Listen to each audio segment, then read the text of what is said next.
Hello friends, आपका स्वागत है हमारे चैनल में।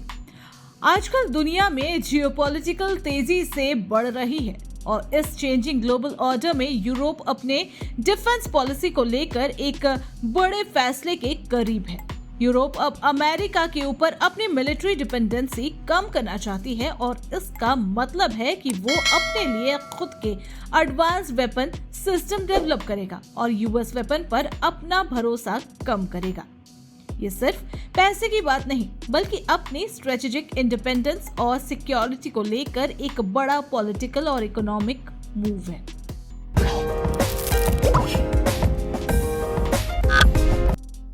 यूएस पॉलिसी और स्ट्रेटेजिक कंसर्न।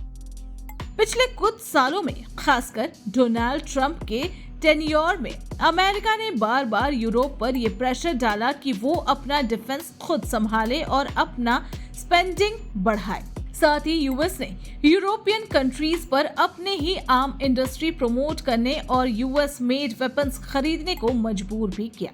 इस वजह से यूरोप में एक अनसर्टेनिटी और फ्रस्ट्रेशन बढ़ा है और क्या अमेरिका लॉन्ग टर्म में उसका डिफेंस पार्टनर रहेगा?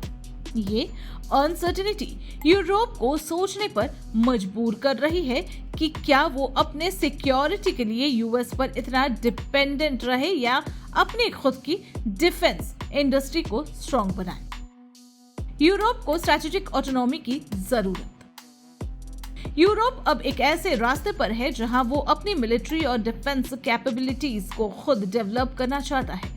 स्ट्रेटेजिक ऑटोनॉमी का मतलब है कि यूरोप अपने आप खुद डिफेंस फैसले करे, अपनी टेक्नोलॉजीज और वेपन सिस्टम क्रिएट करे और कभी भी किसी एक्सटर्नल पावर पर ज्यादा डिपेंड ना रहे। इसके लिए यूरोप यूनियन ने रेडिनेस 2030 जैसे डिफेंस प्रोजेक्ट शुरू किया है, जिसमें वो अपने ही इंडस्ट्रियल बेस को सपोर्ट कर रहे हैं, नए हाईटेक वेपन्स बनाने और अपने डिफेंस मैन्युफैक्चरिंग को बूस्ट करने पर फोकस कर रहे हैं। इससे उनका इकोनॉमिक ग्रोथ भी होगा, जॉब्स क्रिएट होंगी और उनका जियोपॉलिटिकल स्टेटस भी मजबूत होगा। फ्रांस और न्यूक्लियर डिफेंस का रोल। फ्रांस इस ट्रांजिशन में लीड कर रहा है। फ्रेंच प्रेसिडेंट एम्यूल मैक्रोन ने बार बार कहा है कि यूरोप को अपने न्यूक्लियर वेपन और स्ट्रेटेजिक डिफेंस इंफ्रास्ट्रक्चर पर कंट्रोल मिलना चाहिए।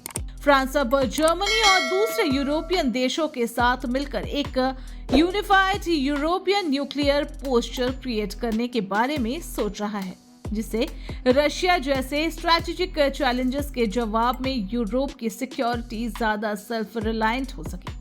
इस यूरोप को यूएस के न्यूक्लियर अम्ब्रेला पर कम डिपेंड रहना पड़ेगा और अपनी डिफेंस पॉलिसी ज्यादा फ्लेक्सिबल और इंडिपेंडेंट बनेगी। इकोनॉमिक और पॉलिटिकल फायदे। यूरोप का अपना लोकल डिफेंस इंडस्ट्री को बढ़ावा देना सिर्फ सिक्योरिटी की बात नहीं है, बल्कि ये इकोनॉमिक स्ट्रेटजी भी है। अपने वेपन और डिफेंस सिस्टम बनाना, रीचेस और डेवलपमेंट को ग्रो करना, इनोवेशन को बढ़ाना और नए एम्प्लॉयमेंट अपॉर्चुनिटीज क्रिएट करना, ये सब यूरोप के लिए फायदेमंद है। साथ ही ज्यादा कंट्रोल होने से यूरोप इंटरनेशनल पॉलिटिक्स में अपना एक अलग और स्ट्रॉन्ग पहचान बना सकता है, जो कि आज के मल्टीपोलर वर्ल्ड में बहुत इंपॉर्टेंट है। यूरोप को लगता है कि यूएस के साथ इसी बैलेंस के साथ कोऑपरेशन करना चाहिए, लेकिन अपना खुद का बैकअप प्लान और कैपेबिलिटी होना जरूरी है। नाटो के फ्रेमवर्क में बदलाव।